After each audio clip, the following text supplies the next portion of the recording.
സഭയുടെ ആരാധനാക്രമ ജീവിതത്തിന്റെ സൂക്ഷിപ്പുകാരും പരിപോഷകരും എന്ന നിലയിലുള്ള ബിഷപ്പുമാരെ അവരുടെ ചുമതലകളിൽ സഹായിക്കുക എന്ന ലക്ഷ്യത്തോടെയാണ് വത്തിക്കാൻ വിശ്വാസ തിരുസംഘം പുതിയ കുറിപ്പ് പുറപ്പെടുവിച്ചിരിക്കുന്നത്. കൗദാശിക വാക്യങ്ങളും വസ്തുക്കളും മാറ്റാൻ പാടില്ലെന്ന നിർദ്ദേശമാണ് വത്തിക്കാൻ വിശ്വാസ തിരുസംഘം പുതിയ കുറിപ്പിലൂടെ മുന്നോട്ട് വെച്ചിരിക്കുന്നത്.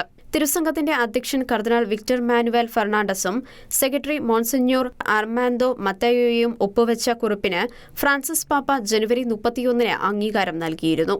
കൂദാശയുടെ പരികർമ്മത്തിനായുള്ള നിർദ്ദിഷ്ട വാക്യങ്ങളും അതിനുപയോഗിക്കേണ്ട വസ്തുക്കളും കാർമ്മികന് യഥേഷ്ടം മാറ്റാൻ പാടില്ല എന്നും അങ്ങനെ ചെയ്യുന്ന പക്ഷം ആ കൂദാശ അസാധുവാണെന്നും വത്തിക്കാൻ വ്യക്തമാക്കി.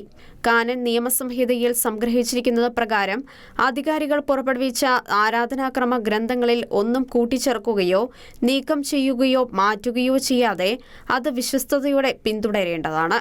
ഘടനയിലും വസ്തുക്കളിലും ഉള്ള ഏകപക്ഷീയമായ മാറ്റങ്ങൾ കൂദാശ കൃപയുടെ ഫലദായകത്വത്തെ അപകടത്തിലാക്കുന്നു.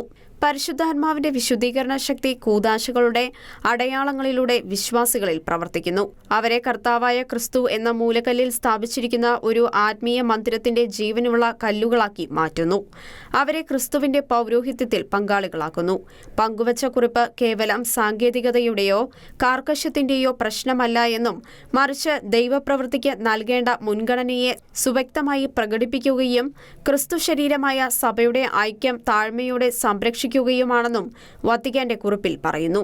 തുടർച്ചയായ ആരാധനാക്രമ ദുരുപയോഗങ്ങളുടെ പശ്ചാത്തലത്തിലാണ് വത്തിക്കാനിലെ വിശ്വാസ പ്രമാണത്തിനായുള്ള ഡിക്കാസ്ട്രി ജസ്റ്റിസ് വെർബിസ്ക്വേ എന്ന തലക്കെട്ടിൽ കുറിപ്പ് പുറപ്പെടുവിച്ചിരിക്കുന്നത്. International desk, Shekinah news.